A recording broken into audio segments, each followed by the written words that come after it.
Hello students, कैसे हो आप लोग। मौर्य एजुकेशन में आपका स्वागत है।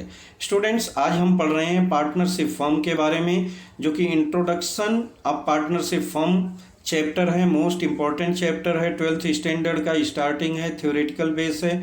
इसको जानना और समझना हमको बहुत ज़रूरी है, क्योंकि जिस चीज़ को हम अच्छे से जान नहीं सकते, समझ नहीं सकते, या जाना नहीं है या समझा नहीं है, तो उससे रिलेटेड हमको क्वेश्चन करने में काफ़ी डिफ़िकल्टी आ सकती है। तो इसके लिए आप इस चैप्टर का जो थ्योरेटिकल पार्ट है उसको अच्छे से समझ लीजिए। जब आप उसको अच्छे से समझ जाएंगे तो आपको आगे क्वेश्चन करने में भी कोई भी प्रॉब्लम नहीं आएगी। इसका जो बाकी पार्ट का था हमने डिस्कशन किया है फर्स्ट वीडियो में, फर्स्ट लेक्चर में, जो कि हमने इसका वीडियो बनाकर ऑलरेडी डाल दिया है। अगर जो स्टूडेंट्स, जो हमारे प्यारे भाई बहन नहीं देखे हैं, तो प्लीज़ हमारे चैनल पर जाके इसका फर्स्ट वीडियो आप देख सकते हैं। और मैं इस वीडियो के लास्ट में इसका जो लिंक है फर्स्ट वीडियो का वो डाल दूंगा, आप लिंक के थ्रू वहाँ पर जा सकते हैं। तो पार्टनरशिप डीड क्या होता है, आज उसके बारे में हम जानेंगे और समझेंगे। इसका सिंपल सा डिफिनीसन दिया है, जो कि दिखने में तो सिंपल है लेकिन बहुत इम्पॉर्टेंट है। The documents containing the partnership agreement among partners is called partnership deed. जो डॉक्यूमेंट्स पार्टनर के बीच में बनता है, उनके आपसी समझौते के हिसाब से, उनके कैपिटल को लेके, उनकी रिस्पॉन्सिबिलिटी के लिए जो सारी चीज़ हम इस डॉक्यूमेंट्स में लिखित रूप से रखते हैं, रिकॉर्ड के रूप में रखते हैं, उसको हम क्या बोलते हैं, पार्टनरशिप डीड बोलते हैं। अब देखेंगे तो आप साइड में आपको दिख रहा होगा एक पीला कलर का पेज दिख रहा है, येलो कलर का, जिसमें लिखा गया है भारतीय गैर न्यायिक, मतलब इसको हम क्या बोलते हैं, स्टैम्प पेपर बोलते हैं। ठीक है, तो जो हमारा पार्टनरशिप डीड का फर्स्ट पेज रहता है उस पे क्या रहता है हमारा, इसको हम जो लिखते हैं ये हमारा इस पे रहता है, जिसको कि हम स्टैम्प पेपर बोलते हैं। स्टैम्प पेपर फर्स्ट पेज रहता है, बाकी का पेज थोड़ा अलग रहता है। आप अगर एग्रीमेंट देखे होंगे तो पीला कलर का बाकी पेज रहता है और उस पे सारे डिटेल्स लिखे रहते हैं। लिखे रहने के बाद पार्टनरशिप डीड को हम क्या करते हैं, हम रजिस्टर्ड करते हैं। अगर पार्टनरशिप डीड को हम रजिस्टर्ड नहीं किए हैं तो उसकी वैल्यू एक कागज़ के बराबर ही रहती है। मतलब हमारे लिए केवल एक उस समझने की बात रहती है, लेकिन आप उससे कोई लीगल ऑफेंस बनता है तो उसको आप नहीं कर सकते हैं। तो पार्टनरशिप डीड बनाने के बाद उसको क्या है, रजिस्टर्ड कराना कंपलसरी रहता है। वैसे भी महाराष्ट्र में आप देखेंगे तो 2005 से पार्टनरशिप डीड को कंपलसरी कर दिया गया है कि इसको रजिस्ट्रेशन कराना ही चाहिए। आगे देखिए दिया है कि partnership act doesn't make it compulsory to have a written agreement.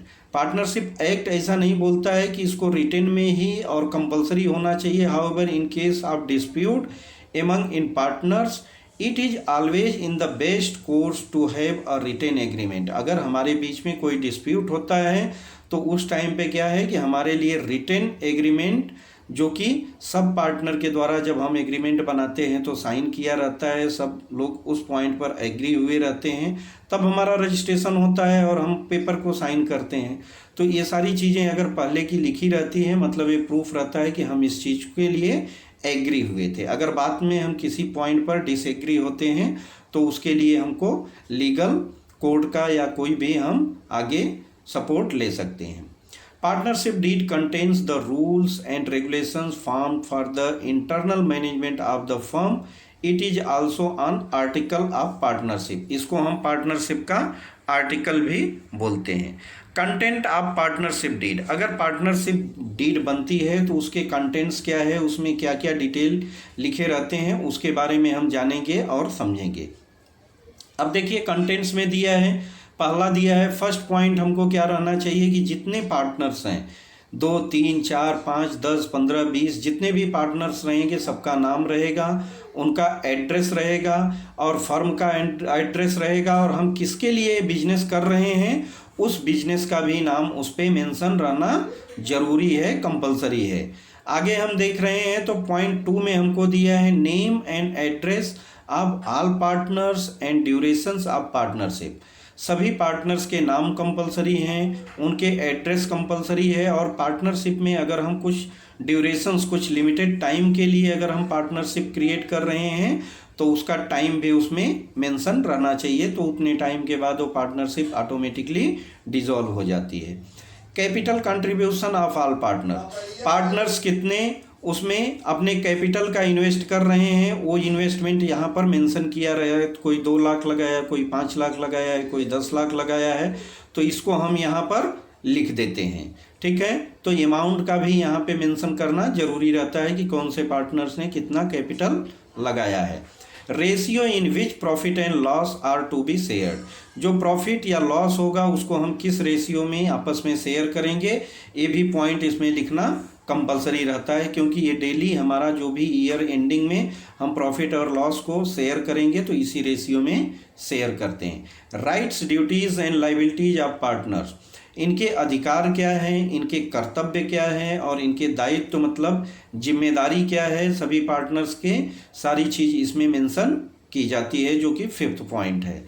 6 पे देख रहे हैं प्रोविजंस रिलेटेड टू एडमिशन, अगर हम किसी नए पार्टनर को एडमिशन दे रहे हैं, एंट्री दे रहे हैं, तो उसके लिए क्या प्रोविजंस होने चाहिए इसमें लिखे रहते हैं। कोई पार्टनर्स रिटायर हो रहा है, पार्टनरशिप छोड़ रहा है या वो भी नहीं इसमें रहना चाहता है, तो रिटायरमेंट का क्या प्रोसेस होगा, ये सारी चीज़ें उसमें लिखी रहती है। किसी पार्टनर का अचानक से डेथ हो गई तो उसके लिए भी क्या रूल्स एंड रेगुलेशंस है, ये सारी चीज़ें इसमें मेंशन की जाती है। आगे हम देख रहे हैं तो क्या दिया है, rate of interest and capital, अगर हम कोई कैपिटल पे इंटरेस्ट दे रहे हैं तो उसका रेट क्या रहेगा, रेट को भी हम मेंशन करते हैं। किसी ने लोन दिया है तो लोन का भी इस पे मेंशन रहता है। ड्राइंग्स मतलब कोई पार्टनर अगर कुछ पैसा लेता है, इंडिविजुअल खर्चे के लिए लेता है, तो उस पर क्या है कि ड्राइंग्स ज़्यादा ले रहा है, कम ले रहा है, ज़्यादा टाइम के लिए ले रहा है, तो उस पर भी क्या होता है, पार्टनर्स को कुछ इंटरेस्ट अपने फर्म को देना पड़ता है, क्योंकि फर्म क्या होती है, एक हमको इमेजिनरी इंसान के तौर पे उसको दिखाया जाता है कि वो क्या है, हमारे लिए प्रॉफिट कमा के देने की उसकी रिस्पॉन्सिबिलिटी रहती है। ठीक है, आगे हैं 8th पॉइंट पर चलते हैं। सैलरी क्या देना है, अगर कोई पार्टनर काम कर रहा है उसमें अपना उसमें लेबर लगा रहा है तो उसको हम क्या सैलरी देंगे वो लिखा रहता है। कमीशन पर काम करना चाहता है या कोई उसके थ्रू कोई बड़ा डील किया जाता है तो उसका कमीशन का शेयर क्या होगा, इसको भी मेंशन किया जाता है। ये पेबल टू एनी पार्टनर्स है। Settlement of account on dissolution of the firm, जब इनकेस हम समझिए कभी फर्म को डिसॉल्व करते हैं, बंद करते हैं, पूरी तरह से पार्टनरशिप को ख़त्म करते हैं, डिसोल्यूशन करते हैं, तो उस टाइम पे सेटलमेंट का क्या प्रोसेस होगा ये भी उसमें मेंशन किया जाता है। आगे दिया है any other matter related to the conduct of the business, business से रिलेटेड और भी कुछ लाइबिलिटीज या उनकी रिस्पॉन्सिबिलिटी है तो इसको भी हम क्या करते हैं, इसमें मेंशन करते हैं। तो ये पार्टनरशिप डीड के मुख्य क्या है, इम्पोर्टेंट पार्ट है, इम्पोर्टेंट पॉइंट है जिसको कि उसमें इंटर करना बहुत ज़रूरी रहता है। इम्पोर्टेंट ऑफ पार्टनरशिप डीड, अब इसके इम्पोर्टेंस क्या है, पार्टनरशिप हम क्यों पार्टनरशिप बनाते हैं, तो पार्टनरशिप डीड क्यों बनाते हैं, इसके इम्पोर्टेंस के बारे में समझेंगे। देखिए partnership deed is a very important documents, ये बहुत इंपॉर्टेंट डॉक्यूमेंट्स होता है। It is the written agreement, और ये क्या रहता है, रिटेन एग्रीमेंट के तौर पे लिखा जाता है। ठीक है, रिटेन एग्रीमेंट विच कंटेन्स, जिसमें क्या रहता है, ऑल टर्म्स एंड कंडीशन, पूरे इसमें शर्तें और नियम दिए हुए रहते हैं ऑफ अ पार्टनरशिप बिजनेस, जो बिजनेस का दायरा है, जो हम बिजनेस चालू कर रहे हैं, इससे रिलेटेड सारी चीज़ें लिखी गई रहती हैं, डिस्कशन किया गया रहता है। It forms the business of mutual relationship among the partners. Moreover partnership deed regulates the rights, duties and liabilities of all partners as well as firm. तो ये सारी चीज़ हम क्या रहता है, ड्यूटीज, राइट्स, लाइबिलिटीज, इसमें जो हमने अभी डिस्कशन किया सारी चीज़ें लिखी रहती है। So by having partnership deed partners dispute is future में बी अवॉइडेड, आगे कोई भी डिस्प्यूट मैटर ना हो, कोई प्रॉब्लम ना क्रिएट हो, इसके लिए हम क्या करते हैं, पार्टनरशिप डीड बनाते हैं। हेंस मतलब अतः it is always in favour to have और रिटेन एग्रीमेंट, इसके लिए हमको क्या है, हमेशा रिटेन एग्रीमेंट को ही फेवर करना चाहिए। कोई चीज़ लिखित रहती है तो आगे हमको डिस्प्यूटेड मैटर आने के चांसेस कम रहते हैं। इन केस अगर कोई डिस्प्यूटेड मैटर आता भी है तो हम क्या है कि आपस में बैठ के इसको सुलझा सकते हैं। Partnership deed duly signed by all partner, जब हम पार्टनरशिप डीड बनाते हैं तो क्या होगा कि जितने पार्टनर्स रहते हैं उस टाइम पे, जितने लोगों के बीच में हम पार्टनरशिप करते हैं, सबका सब पेज पर साइन कंपलसरी रहता है। ठीक है, कि सब पार्टनर्स यहाँ पर एग्री हुए हैं, या और उसको एग्री होने के बाद उसको हम क्या करते हैं, partnership act, Indian partnership act 1932 के तहत उसको रजिस्टर्ड कराना भी कंपलसरी होता है। पार्टनरशिप डीड बनाने के बाद उसको रजिस्ट्रेशन भी कराना कंपलसरी होता है। आगे हम पढ़ेंगे provision of the Indian partnership act. Provision, Indian partnership act 1932 में हमको प्रोविजंस क्या दिए गए हैं, प्रावधान क्या दिए गए हैं, जिसके बारे में हम जानेंगे और समझेंगे।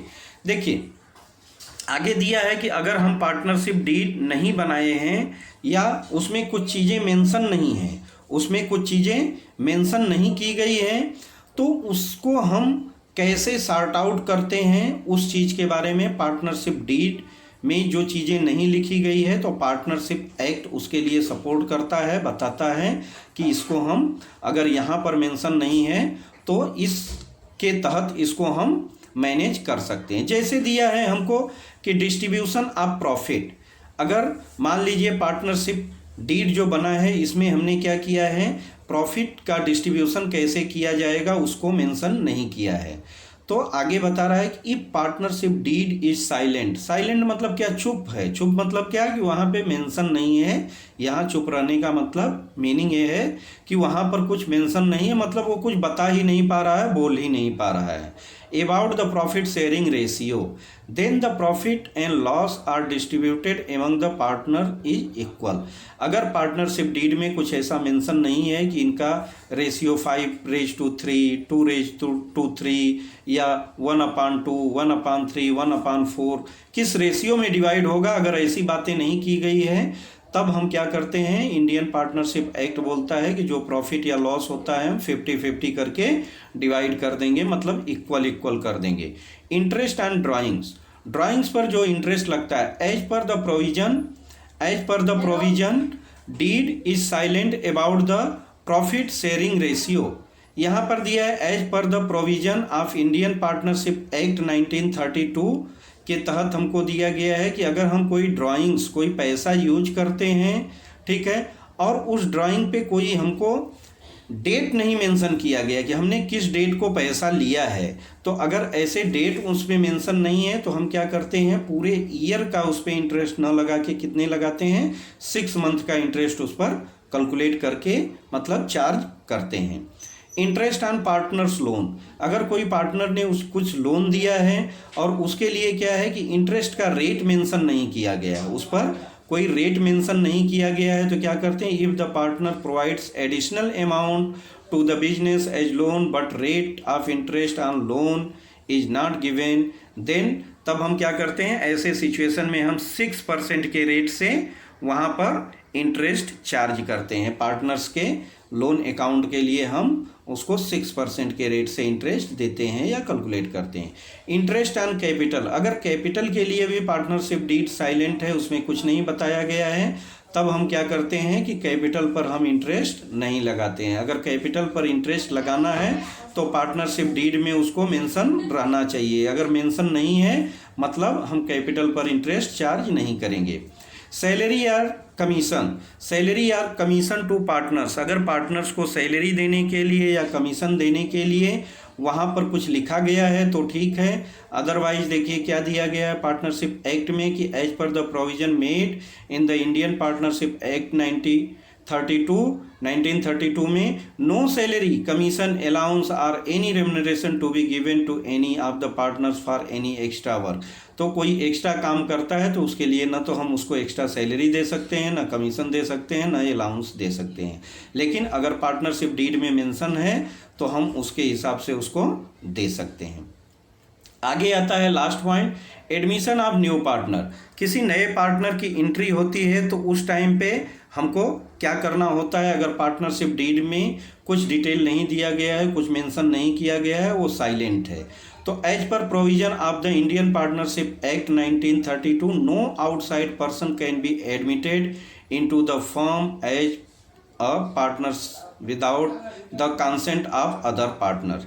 जब तक अगर कुछ नहीं लिखा गया है तो सब पार्टनर उस पॉइंट को नहीं जान रहे हैं, नहीं उसके लिए सहमत हैं, या उन लोगों का विचार नहीं है किसी को उसमें एंट्री देने की, तब तक हम नए पार्टनर की एंट्री नहीं ले सकते हैं। यानी नए पार्टनर की एंट्री के लिए क्या है कि अगर पार्टनरशिप डीड में कुछ नहीं दिया गया है तो सब पार्टनर की आपसी सहमति बहुत ज़रूरी होती है, ऐसा पार्टनरशिप एक्ट में बताया गया है। आगे हम पढ़ेंगे कि method of capital account. Capital account को हम कैसे मैनेज करते हैं। कैपिटल अकाउंट के 2 प्रोसेस हैं, इसके बारे में हम आगे वाले वीडियो में, जो नेक्स्ट वीडियो हमारा बनेगा, उसमें जानेंगे और समझेंगे, और कुछ थ्योरेटिकल पार्ट के साथ में न्यूमेरिकल पार्ट करके उसको अच्छे से समझने की कोशिश करेंगे। तो बच्चों, तब तक आप इस थियरी को अच्छे से जानिए और समझिए। ये क्या है, पार्टनरशिप डीड अगर देखा जाए तो बिजनेस का हार्ट का काम करता है, ठीक है।